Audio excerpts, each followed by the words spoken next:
역대상 4장 10절 우리 한 목소리로 다 같이 읽겠습니다. 역대상 4장 10절입니다. 같이 읽겠습니다. 야베스가 이스라엘 하나님께 아뢰어 가로되 원컨대 주께서 내게 복에 복을 더하사 나의 지경을 넓히시고 주의 손으로 나를 도우사 나로 환난을 벗어나 근심이 없게 하옵소서 하였더니 하나님이 그 구하는 것을 허락하셨더라. 아멘. 오늘은 엉망진창도 주 하나님이 인도하시면 풀린다. 엉망진창도 하나님이 인도하시면 풀린다라는 말씀 제목 가지고 하나님의 말씀 증거하겠습니다. 하나님 우리에게 복 주십니다. 믿으시는 분들에게 하나님 복을 많이 주실 겁니다. 그리고 지경을 넓게 하실 겁니다. 그리고 주의 손으로 우리가 힘겨울 때마다 도우실 거예요. 그리고 우리에게서 악이 벗어날 수 있도록 인도하실 겁니다. 그게 하나님이 우리에게 해 주셔야 될 일들이에요. 우리의 힘으로 할 수 없기 때문에 복의 복도 하나님으로부터 오는 것이고 지경이 넓어지는 것도 하나님으로부터 오는 것이고 그의 손으로 인도하셔야 우리가 무사할 수 있고 그래야 우리가 악에서 벗어날 수 있습니다. 죄가 쌓이면 우리에게 성경이 분명하게 얘기하는 것은 죄악이 쌓이면 우리에게 재앙과 환난이 닥친다고 얘기하고 있습니다.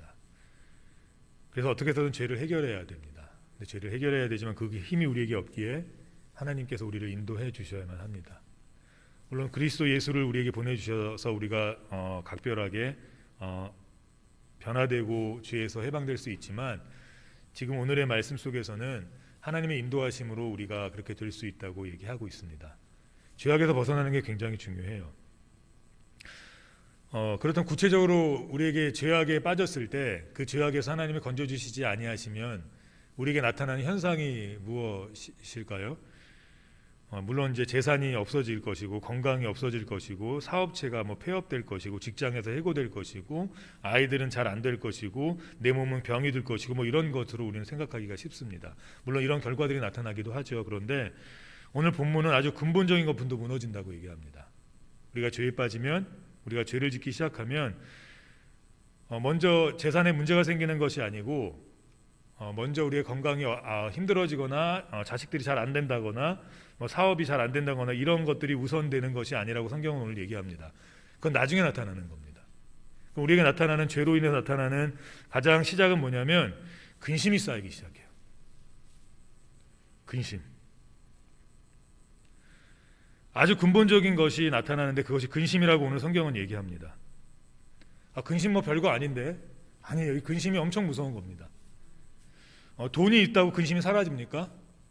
돈이 있다고 사라지지 않더라고요. 근심이 쌓여요. 돈이 있어도 근심하고 돈을 벌어서도 근심하고 집이 커져도 근심하고 건강해져도 근심하고 잘 되는 것 같은데 근심하고 좋은 차를 사도 근심해요. 사고 날까 근심하고 다 근심해요. 이 원인이 뭔가 봤더니 죄라고 오늘 성경은 얘기합니다. 죄. 눈 떠서부터 근심해요. 그건 우리 앞에 많은 일들이 있기 때문에가 아니라 오늘 성경은 그 근본적인 원인이 죄 때문이라고 성경은 얘기해요. 왜냐하면 나로 환난에서 벗어나 근심이 없게 하옵소서를 반대로 하면 내가 죄악에 있으면 근심이 많다는 겁니다. 근심. 걱정도 팔자다가 아니라 근심도 팔자다가 아니라 근심은 죄악 때문이에요. 세상 사람들에겐 팔자죠. 왜요? 그들은 죄만 짓지 해결할 수 있는 방법이 없기 때문입니다. 그래서 그들은 근심에 늘 살아요. 근심 속에서 늘 산다고요. 그래서 다른 것들로 그들을 만족시키려고 합니다. 그래서 오늘 본문에 야베스는 분명하게 얘기합니다. 나로 악에서 벗어나 죄악에서 벗어나 근심이 없게 하옵소서. 죄악에서 벗어나야 근심이 없어요. 다리 쭉 펴고 잘 수 있어요. 이 말은 모든 죄 속에는 죄를 짓기 시작하면 근심이 생기기 시작한다는 의미입니다. 오늘 이 단어 아차브라니 근심하다라는 이 동사는 몹시 슬퍼하다 또는 마음과 가슴으로 아파하다, 감정이 굉장히 상하다라는 의미예요. 죄를 짓기 시작하면 왠지 모르게 슬퍼지기 시작하고 죄를 짓기 시작하면 괜히 마음이 아프기 시작하고 죄를 짓기 시작하면 별거 아닌 일에 감정이 상하기 시작해요. 더 나아가서 이 의미는 어떤 의미로 사용되냐면 육체적 고통, 정신적 불안까지 가져다 준다고 얘기합니다. 지금 성경이 얘기하는 이 단어는 마음적 근심에서 시작하여 그것이 육체적 고통으로 발전하고 정신적 문제까지 발생시킨다고 얘기해요. 그게 죄예요. 죄는 우리를 이렇게 만듭니다. 외적인 현상, 사업이 망하고 자녀들이 잘 안 되고 교통사고가 나고 이런 것들이 먼저가 아니라 우리가 죄를 짓기 시작할 때 나타나는 현상은 근심이 시작되고 몸의 고통이 시작되고 정신적인 문제가 나타나기 시작하고 막 이렇게 되는 거예요. 그래서 막 근심이 많으십니까? 그럼 일단 기도하셔야 돼요. 내게 죄가 없나 한번 돌아보시고 그 죄의 해결을 위해서 그리스도의 십자가 의지하면서 고침 받아야 됩니다. 눈 떠서부터 근심이 시작되고 눈 떠서부터 힘겹고 정신적인 문제가 있고 계속해서 몸이 힘들고 이렇다면, 쉬는데도 힘들다면 분명히 어떤 우리 안에 하나님과 우리 사이 영적으로 해결되지 않은 문제가 있기 때문이에요. 이거 먼저 해결하셔야 돼요. 이게 발전돼서 이제 사업이 안 되기 시작하는 것이고 자녀들이 막 어긋나기 시작하는 것이고 직장에서 막 어긋나기 시작하는 거예요.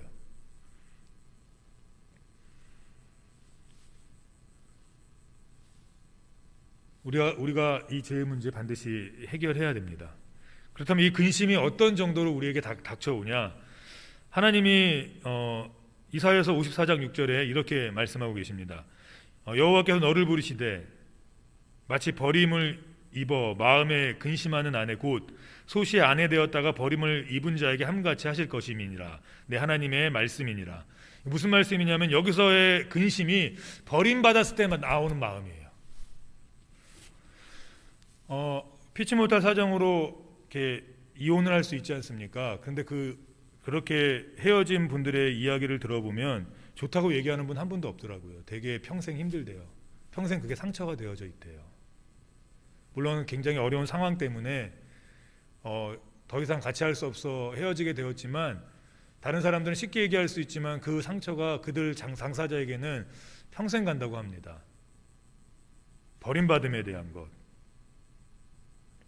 오늘 성경은 우리가 죄를 지었을 때의 근심이 버림받았을 때의 근심만큼이나 아픈 마음을 준대요. 우리가 익숙해져서 모를 뿐이에요. 우리가 죄를 짓고 죄악에 빠지면 우리 마음에 이렇게 버림받은 것과 같은 엄청난 아픔이 우리를 찾아온다고 얘기합니다. 그럼 이 버림받음으로 나타나는 어떤 결과들이 무엇입니까? 거기 영상 하나 있죠? 그것 좀 잠깐 틀어주세요. 그는 격분하는 일이 잦다. 평소엔 친절하고 상냥하지만 화가 나면 분노의 수준을 넘어서 격분한다. 그녀는 스킨십을 좋아하지 않는다. 동성 친구가 팔짱을 끼거나 어깨 동무를 하는 것도, 이성 친구와의 스킨십도 부담스러워한다. 스스로 별다른 문제 없이 자랐다고 말하는 이들에겐 무슨 일이 있었을까? 우리 삶에 가장 큰 영향을 미치는 사건은 태어난 이후 불과 몇 년 안에 일어난다. 성인이 된 우리에게 그 기억은 사라졌기 때문에 그 시기가 우리의 삶을 좌우한다는 것을 알지 못한다.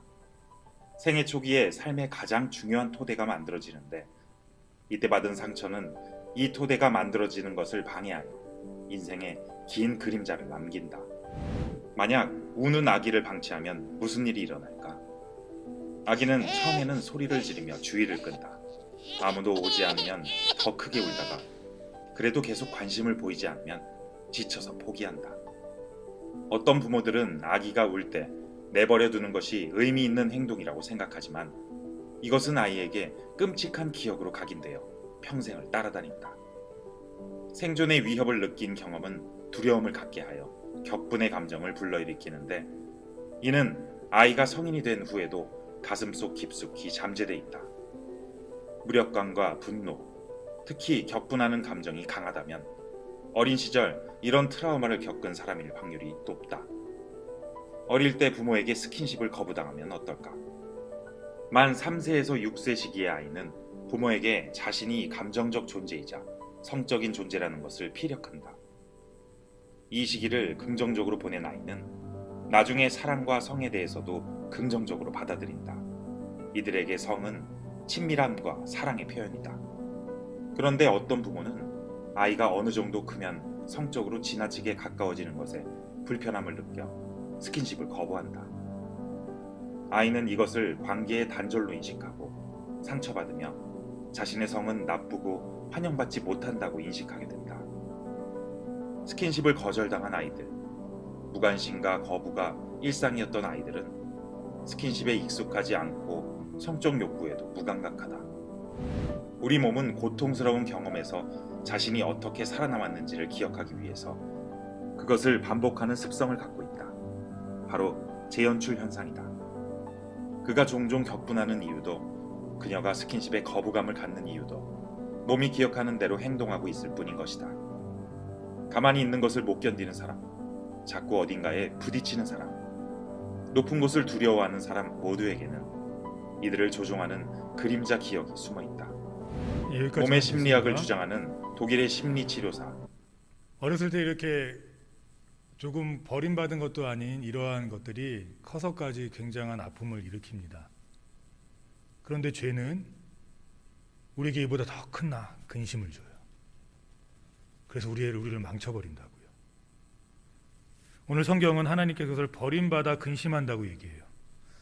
거부만 되어도 이렇게 인생의 후기에 굉장히 힘겨웠고 어려운 것들로 나타나는데, 버림받은 것과 같은 근심이 우리에게 있다면 우리 어떻겠습니까? 그런데 오늘 이 본문에 나온 이 근심이란 단어와 환난을 벗어나 근심이 없게 하소서라는 그 근심과 버림받은 여인의 근심과 같은 근심이 같은 단어예요. 우리가 죄에 빠지거나 우리가 죄를 짓기 시작하면 우리도 모르게 무의식적으로 우리 안에 근심이 생기기 시작해요. 그리고 우리가 그것이 우리의 삶과 우리의 신앙과 우리의 정신과 우리의 육체를 무너뜨리기 시작합니다. 이 근심이 똑같은 단어가 어디에 등장하냐면 창세기 34장 7절에 등장해요. 여기 보니까 야곱의 아들들은 들에서 이를 듣고 돌아와 그들 모두가 근심하고 심히 노하였으니 이는 세켐이 야곱의 딸을 강간하여 이스라엘에게 부끄러운 일 곧 행치 못할 일을 행하였습니다. 자기 여동생이 강간당했잖아요. 너무 울분한 거였는데 그것을 지금 근심이라는 단어로 표현했는데, 이 단어가 내가 환난에서 벗어나 근심이 없게 하옵소서의 그 단어랑 똑같은 거예요. 강간당하면 어떻게 됩니까? 인생을 포기하지 않습니까? 미투가 왜 무섭습니까? 대통령이 될 사람도 그냥 끌어내리잖아요. 왜요? 그 아픔이 너무 크기 때문이에요. 그 당한 당사자의 그 인생이 송두리째 뽑혀나가기 때문입니다. 그런데 그러한 근심을 오늘 성경은 악에 빠질 때 나타나는 근심이라고 설명해요. 이만큼 죄악을 지을 때 우리가 나타나는 결과는 무섭습니다. 돈을 잃는 것보다 훨씬 무서운 거예요. 직장에서 잠깐 해고되는 것보다, 그런 하나님의 치심보다 훨씬 무서운 거예요. 왜요?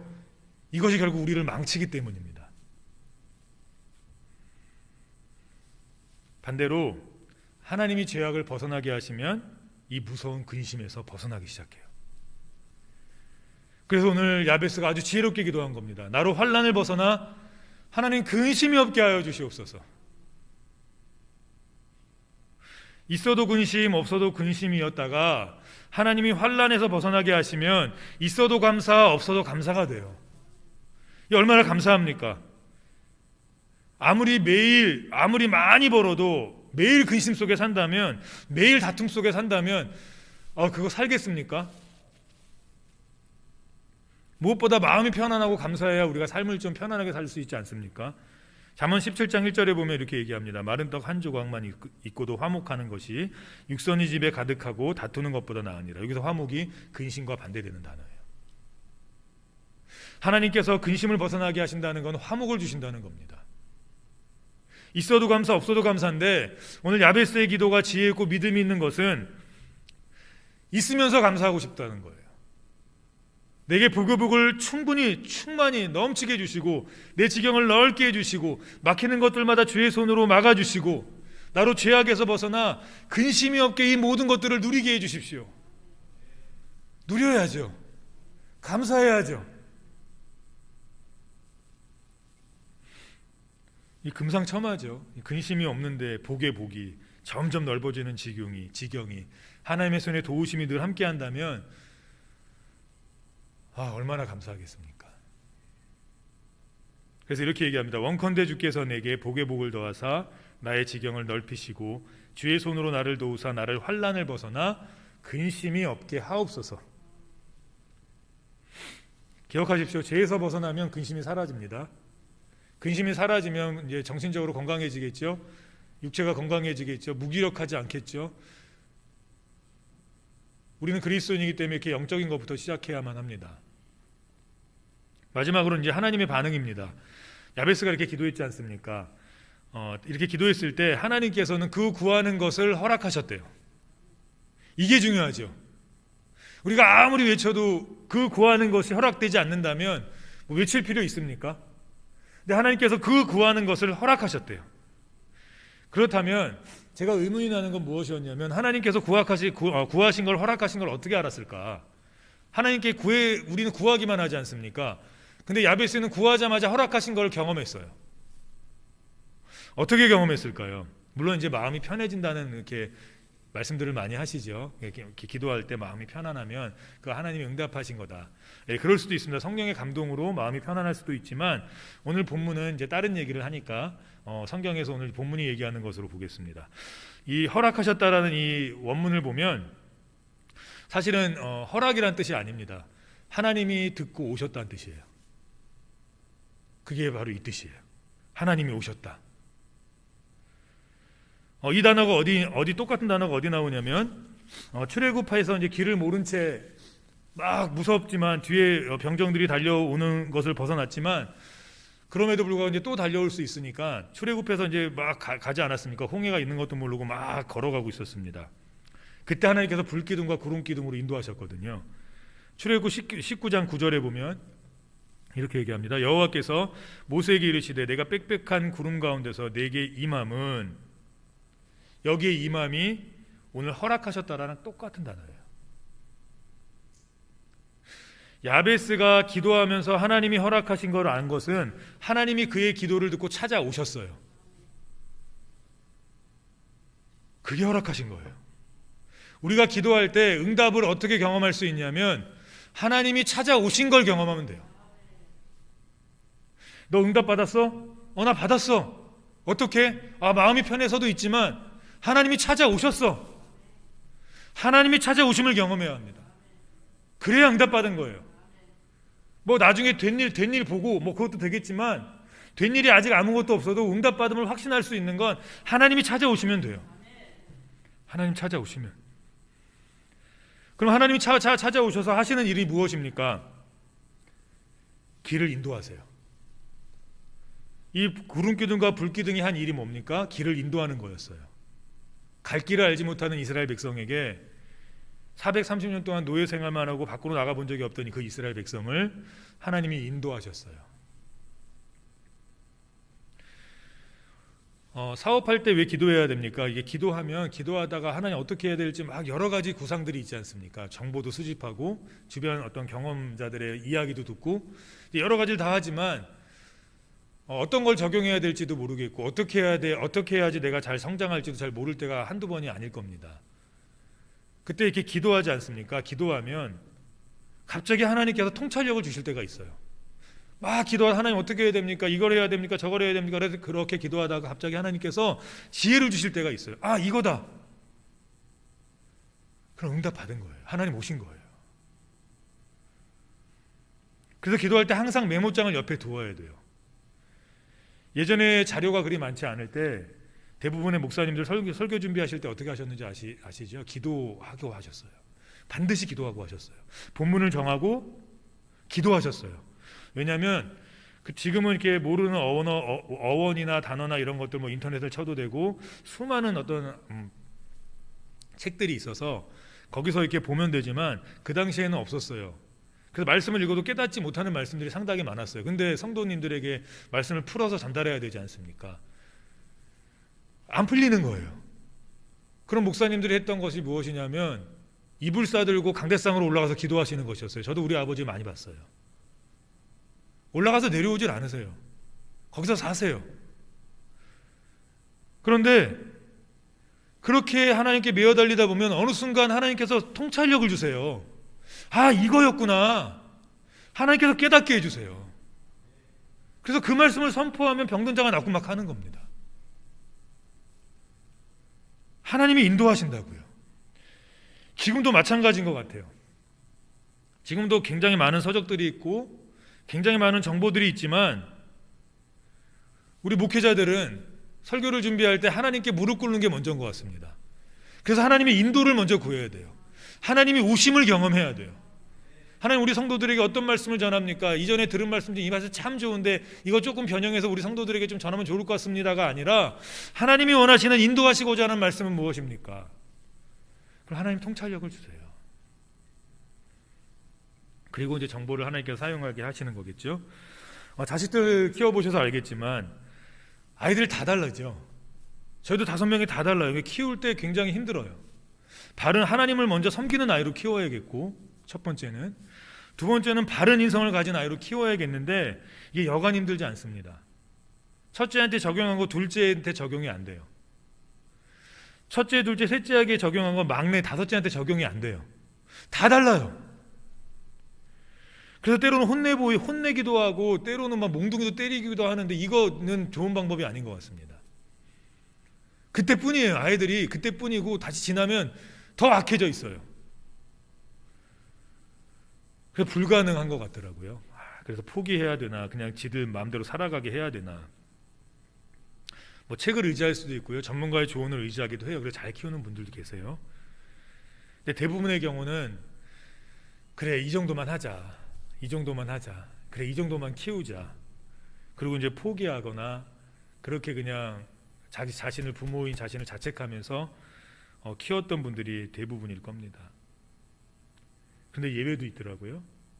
가진 지식은 없지만 전문가의 조언은 잘 듣지 못하지만 아이들 키우다가 어려운 상황을 만나거나 예상치 못한 아이들의 어떤 비뚤어진 행동들을 볼 때에 더 이상 힘으로 제압하거나 몽둥이로 제압하지 않고 하나님께 나아가는 이들이 있어요. 그래서 자녀를 위해서 막 기도하거든요. 울면서 기도하거든요. 하나님 어떻게 해야 됩니까? 하나님 어떻게 키워야 됩니까? 이 아이가 사춘기가 됐는데 이 아이가 공부를 안 하는데 하나님 이 아이는 이런데 하나님 어떻게 해야 됩니까? 하면 그렇게 하나님과 씨름하다 보면 갑자기 하나님이 통찰력을 주세요. 얘한테 이걸 적용해 봐야겠다. 그걸 적용하면 거의 맞아요. 하나님이 오신 거죠. 하나님이 인도하신 거예요. 하나님의 응답은 이렇게 인도하심으로 우리에게 오십니다. 사업도 마찬가지죠. 왜 기도해야 됩니까? 대학을 준비하는 학생들 왜 기도해야 됩니까? 그래서 하나님의 인도하심을 경험해야 돼요. 내가 원하는 대학, 부모님이 원하는 대학, 세상이 원하는 대학이 아니라 하나님이 인도하시는 대학에 가야 돼요. 그게 응답이에요. 하나님 반드시 임하시거든요. 그리고 그 임하셨을 때 나타나는 첫 번째 현상이 인도하세요. 바른 길로 인도하세요. 남들은 길이 아니라고 가지 말라고 하는 그 길로 인도하실 수도 있고요. 남들이 한 번도 가지 않은 그 길로 인도하실 수도 있어요. 이런 말씀 드려도 괜찮을지 모르겠는데 혹시 그 무명가수라는 프로를 보신 분 계십니까? 그 노래하는 가수들 나와서 막 노래하는 그 감동을 주는 프로그램이 있는데 그분들의 어떤 간증이니까 잠깐 얘기하겠습니다. 30호라는 가수가 있어요. 그분이 이재철 목사님의 셋째예요. 이재철 목사님이라고 막 목회 되게 크게 하시다가 딱 퇴임하시고 그냥 산골로 가셨거든요. 저희 신학생들 사이에서는 되게 존중받던 목사님이세요. 셋째인데 어려운 일이 만날 때마다 하나님께 기도하면서 키우셨대요. 근데 지금 자기만의 길을 가고 있어요. 노래도 자기만의 방식으로 불러요. 그러니까 사람들이 매료되는 겁니다. 그 사람이 나와서 노래 부르면 사람들이 집중해요. 그 사람이 나와서 노래 부르면 사람들이 치료를 받는데요.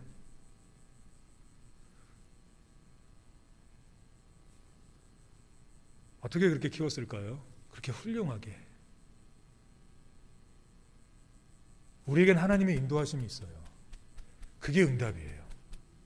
그가 나를 푸른 초장에 누이시며 쉴만한 물가로 인도하시는도다. 그게 응답이에요. 그게 응답. 결혼도 처음 하는 거고 사업도 또 한다 할지라도 다시 또 처음 가는 길이고 모두가 처음 가는 길이기에 우리는 잘 모릅니다. 야비스가 그 족보를 막 얘기하다 하나님께서 야베스만 잠깐 멈춰서 야베스를 얘기할 때 야베스가 복을 엄청 받았는데 야베스도 처음 받는 복이에요. 야베스도 처음 넓어지는 지경이에요. 처음 가는 길에 하나님의 가장 큰 응답은 무엇입니까? 하나님이 인도하시는 거예요. 하나님이 직접 찾아오셔서 하나님이 직접 인도하시면 돼요. 야베스는 그렇게 경험했어요. 하나님이 나를 오셨다. 하나님이 나에게 오셨어. 하나님이 나를 인도하셔. 그러니까 반드시 복의 복이 나에게 임해. 반드시 하나님이 내 지경 넓혀주셔. 반드시 하나님이 그의 손으로 나를 도우셔. 하나님이 반드시 죄악에서 나를 이끌어 주실 거야. 하나님이 반드시 나에게서 근심이 없게 하실 거야. 어떻게 확신했습니까? 하나님이 오셨거든요. 오셔서 인도하셨거든요. 더 이상의 확신은 없을 겁니다. 그러므로 우리가 기도해야 되는 이유는 그것이 부자가 될 수 있는 또는 병을 고칠 수 있는 또는 여러 가지의 어떤 문제를 해결할 수 있는 방편이기 때문이기도 하지만 우리가 기도해야 되는 첫 번째 이유는 하나님의 임재를 경험하는 것이 기도이기 때문입니다. 기도하는 사람들의 특징이 뭐냐면 믿음이 강해요. 왜 강할까요? 하나님이 오시잖아요. 하나님이 직접 찾아오시잖아요. 그래서 세상 사람들이 이젠 기독교는 사회 악이다, 기독교는 없어져야 된다라고 얘기하는 그때에도 우리는 왜 이렇게 목숨 걸고 나옵니까? 하나님이 살아계신 거 알기 때문이에요. 그가 우리에게 오신 거 알기 때문이에요. 그래서 포기할 수가 없어요. 20명 이상 모여서 벌금을 맞는다고 할지라도 포기할 수가 없어요. 왜? 하나님 살아계시니까. 더 이상 어떻게 포기합니까? 더 이상 몰매를 맞는다 할지라도, 사회 지탄이 대상이 된다 할지라도 조심조심해서 그래서도 번질 수밖에 없다면 어떡합니까? 하나님 살아계신 걸 아는데. 근데 그 살아계심이 어느 때 강력하게 경험됩니까? 기도할 때 강력하게 경험돼요. 왜요? 하나님 응답 주시려고 오시거든요. 오셔서 내가 응답받은 거 경험하는 겁니다. 인도하심으로 내가 응답받은 거 경험하는 거예요.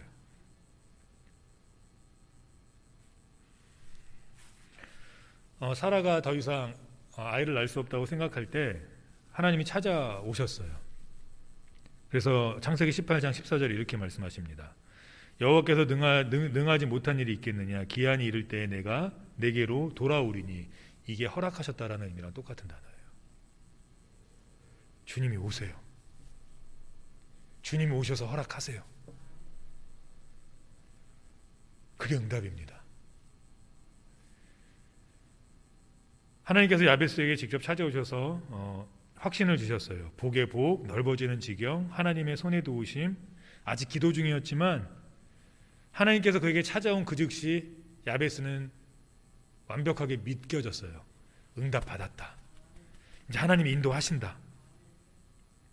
앞으로의 불을 쌓는 과정도, 점점 넓어지는 그 길도, 하나님의 손의 인도하심과 죄악에서 벗어나는 그 길도, 근심에서 벗어나게 하는 그것도 모두 하나님께서 인도하실 거예요. 야베스는 그게 확증됐어요. 하나님이 인도하실 거야. 우리 지금 이렇게 힘들지만, 굉장히 어려움 속에 우리 교회들이 있지만 하나님 인도하실 겁니다. 그러니까 우린 기도해야 돼요. 그리고 세상을 향해 똑같이 삿대질하지 않고 우리는 고개를 숙여야 합니다. 잘났기 때문이 아니라 섬겨야 하기 때문에. 잘못한 거 없지만 그럼에도 우리가 원인을 제공하는 그런 모습이 있었기 때문에, 그럼에도 불구하고 우리는 예배를 해야 하기 때문에 고개 숙이고 기도함으로 하나님의 인도하심을 구해야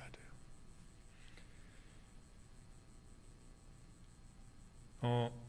고속도로를 타고 새벽에 오다 보면 김양재 목사님이 심호하시는 우리들 교회가 있어요. 되게 크게 엄청 크게 보이거든요. 오면서 늘 불이 새벽 6시인데도 전층이 다 켜져 있었어요. 근데 어느 순간부터가 다 꺼져 있어요. 그 큰 교회가. 올 때마다 너무 마음이 아픈 거예요. 하나님 살려주세요. 우리가 환난 가운데 더 주님 의지하게 해주세요. 저런 영향력 있는 교회들이 다시 일어나게 해주세요. 그래서 하나님의 오심이 필요합니다. 하나님의 인도하심이 필요해요. 그래야 복의 복이 넓어지는 지경이, 하나님의 손의 도우심이, 악에서 벗어나 근심이 없게 됨이 다 가능해져요. 저는 그 은혜 오늘 우리 성도님들 경험하시기를 주의 이름으로 축원합니다. 우리 시간